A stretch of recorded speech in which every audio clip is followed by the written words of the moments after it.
Hi there, my name's Paula Burgess from Beyond the Maze. We are virtual assistants based here in Queensland, Australia. And today I have 5 tips for you for social media and how to manage your social media accounts. So, tip number one, put the one thing that I see a lot is when I go onto somebody's profile on Facebook and I may have met them somewhere, like at a networking event or something, and I think, oh, I've really kind of gelled with that person, or I want to learn a bit more about them, or something like that. So I go to their Facebook, I go to Facebook and I'll find their profile and I might add them as a friend, or I'll do a bit of research on them to see where their business is at, or, just finding a little bit more out about them. And one thing I notice quite a lot is that people don't put where they work as under their personal profile. So you go to somebody's personal profile and you want to know what their business is, so you can also go and follow their business, or you may not want to friend them on Facebook and you might just want to go and follow their business, but you can't find their business. And chances are you don't remember what their business name was either, but you remember their name. So it makes it really hard to find what their business name was. So that's one little tip I can give you is when you do your profile on, let's say, Facebook, not so much LinkedIn, because LinkedIn you will generally naturally put your business name there, but Facebook definitely, and you can just go works at and tag in your business name. So then somebody can go to your profile, click on your business name and go and like your page. Very, very simple tip, and something that I see a lot of people don't do right now. Tip number 2. So connect all your analytics up. Facebook is great at giving you analytics for your page. So being able to tell you when people come onto your page and who they are, where they're from, all that sort of thing. And then also connecting up your Google Analytics to your website as well. It's not hard to do. Just type in Google Analytics and it'll take you through all the steps to do it. Now, you do need a Gmail account to do it, but you can set up a free Gmail account to do that. And then you just need a little bit of coding to put in the back end of your website. You'll be generally able to do that even if you don't know how to build a website, because Google will give you the instructions to do it based on whoever hosts, whatever platform hosts your website. But if you do have a web designer and you're not sure, just ask them to pop the code in for you. But Google's very, very good at giving you that process on how to do that. And then you're going to come to that step number 3, which is learn your numbers and your patterns. I have a reminder every week to check my Google Analytics and my Facebook Analytics. Or Facebook Analytics, I'm doing a little bit more because I'm doing more advertising. So I'm on that Facebook Analytics a lot more.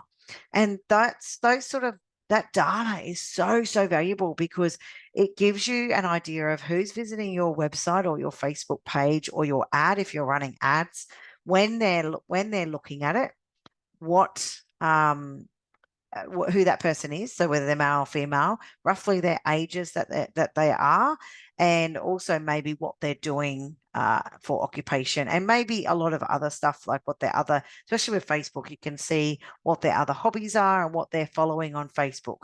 Now, you can use this information to help you to know where to advertise. So if they're following parenting groups or car groups or motorbike groups or something like that, or sewing groups or anything sort of particularly, hobby based or fun or whatever, then you can hang out in those groups and possibly connect in them, advertise on days. They might have days where you can throw out an advert about your business. And that's generally where your people are hanging out. So getting that information and being able to learn about your client base is so valuable, and it will make your advertising a lot more pinpoint and more cost effective for you down in the long run. So get into those numbers, get into those analytics, and really understand where those things, where people are finding you and where they're hanging out.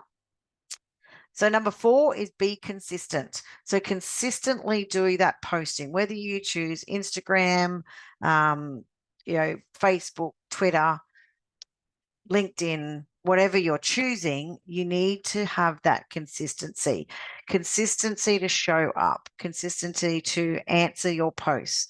If you don't have somebody to do that, then hire someone to do it, or reach out for an overseas VA, which I can help you with as well. We also have Australian VAs, and help see where you can get somebody to do that for you. So, because you do waste a lot of time on social media, and you can waste a lot more time than you even intend to waste or tend to use, I should say.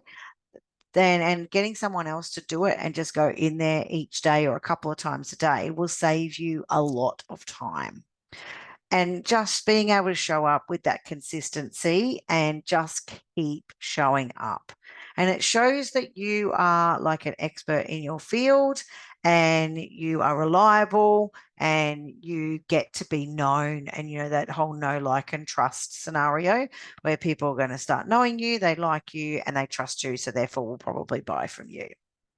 And last but not least, of course, engage and share.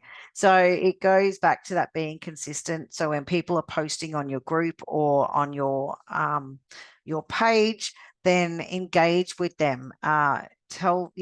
Comment on me, maybe not even just a like, just a little comment back saying, oh, that's great, or yeah, that's a great idea, or I'd love to hear that, or whatever your post is about, and somebody comments on for you, then engage with that and create posts where you can create engagement. So there might be things like St. Patrick's Day coming up, for example, or Easter coming up. You can say things like, hey, what has everybody got planned for Easter? Anybody got anything fun that they can share?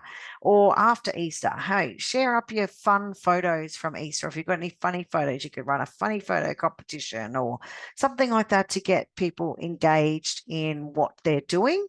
And what you're doing. And it's also, once more and more people start engaging on your page and in your groups, then others will start doing it as well. And sharing as much content as you can. So if you have a group, sharing stuff that's from your page to encourage people to follow your page and your group as well.